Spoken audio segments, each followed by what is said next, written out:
Avid Michael, classmates, family, and friends, I am so happy to introduce my old friends Mike Stewart and Jim Hojak as part of their much-deserved St. B Distinguished Alumni Award. This weekend, from the parade through this morning's Mass, has been a pure delight. Let's cap it off by honoring the spectacular careers of these two dedicated healers of the sick and injured. Let's start with their time at St. B. Besides being excellent students, Jim and Mike were talented athletes.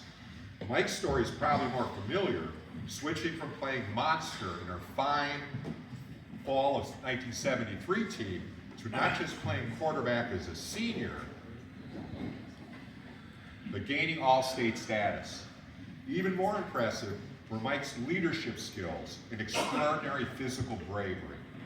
Mike went on to play at DePaul until a knee injury ended his promising career. Jim, after a freshman fling with football, joined our deep freshman basketball team and played on the greatest B team in history.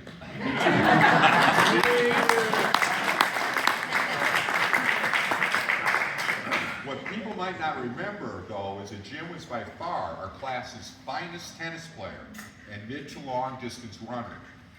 The latter was remarkable because, as was similar with Mike's quarterback ascension, Jim went from being a raw beginner to one of the area's best cross-country and track competitors.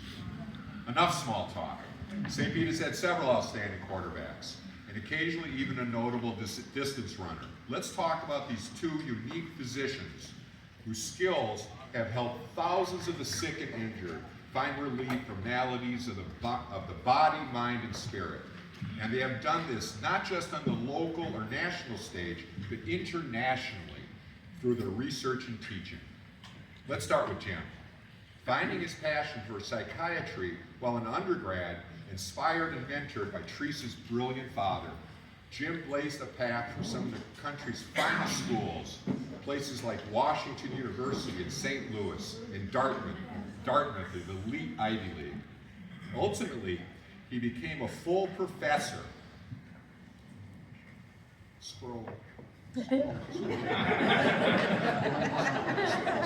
At the idyllic city of Burlington at the University of Vermont, as well as two universities in the Netherlands, including the esteemed Erasmus Medical Center in Rotterdam. He specialized in the care of the most vulnerable population, children and adolescents, using neuroscience, a lifetime of hard-earned wisdom, and a sincere and deep concern to teach and gently nudge young people towards good choices and beautiful brains.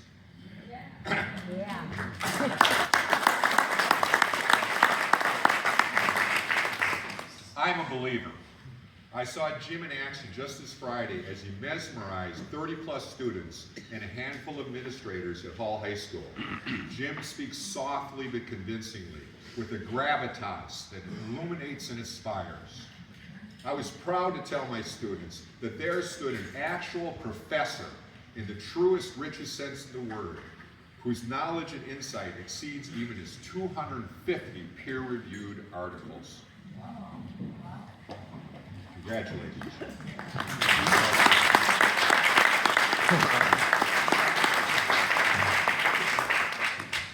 Now to Michael Jerome Stewart, a guy from St. Pat's Grade School and St. Pete Academy, whose steady hand, clear mind, rare dedication, and big heart have pushed him to the dizzying heights as one of the finest surgeons in arguably the world's greatest hospital. Mike was also inspired by an outstanding physician, Bernard Doyle, the beloved father of our good friend and classmate Tom Doyle, an accomplished radiologist in his own right. We are sad that all of us are sad that Thomas missed this weekend. In the course of dealing with his injured knee at DePaul, Mike became fascinated with the intricacies and complexities of our skeletal system in general and our knees in specific.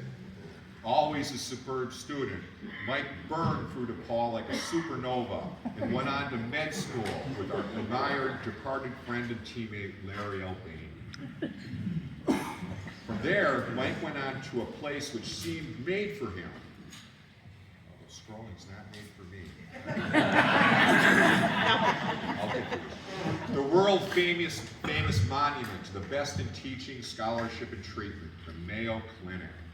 The fact that Mike's incredible status there as co-founder of their amazing sports medical clinic is so familiar to us now that it doesn't make it any less remarkable. How many of us, when someone we love has been gravely ill, when we know only the best is good enough, have we turned to Mike and has set us up with Mayo care within days, not weeks?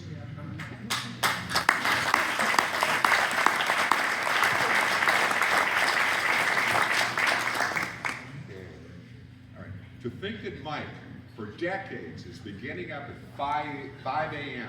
to get to the clinic by 6 to prep to perform some miracle on a dysfunctional, painfully ravaged knee is most impressive. But what tells you even more is how Mike cares for his patients as people, even to the point of visiting them in LaSalle, Peru, in his spare time, in their homes, to gauge their recovery.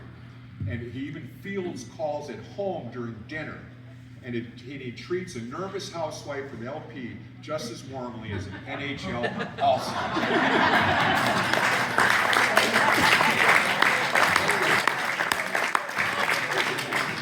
I got a lot of material.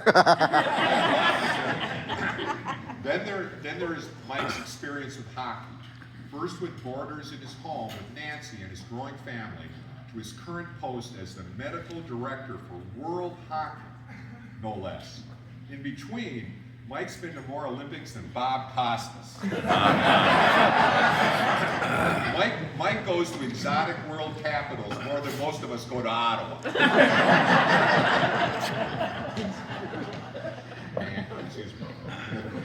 And if that wasn't enough, there's also his decades-long relationship with the University of Bologna. Can you believe it? Can you actually believe it? Mike and Jim obviously have a lot in common with their astounding accomplishments, but even more central to both their lives are their strong, lasting marriages, their lovely Nancy and Teresa. Their 4 children each and many grandchildren. And even better than that, I am so happy that Mr. and Mrs. Stewart are here. Yeah.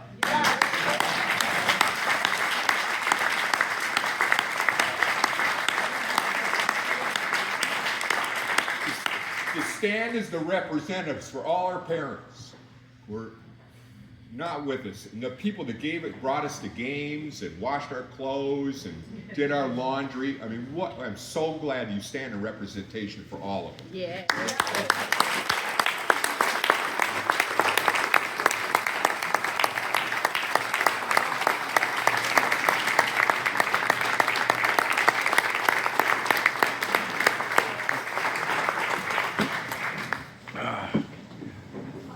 For all these reasons and more, I am so proud to introduce my old friends Mike Stewart and Jim Hudjack for their wealth of experience, their great careers, and what fine men they are. Yeah.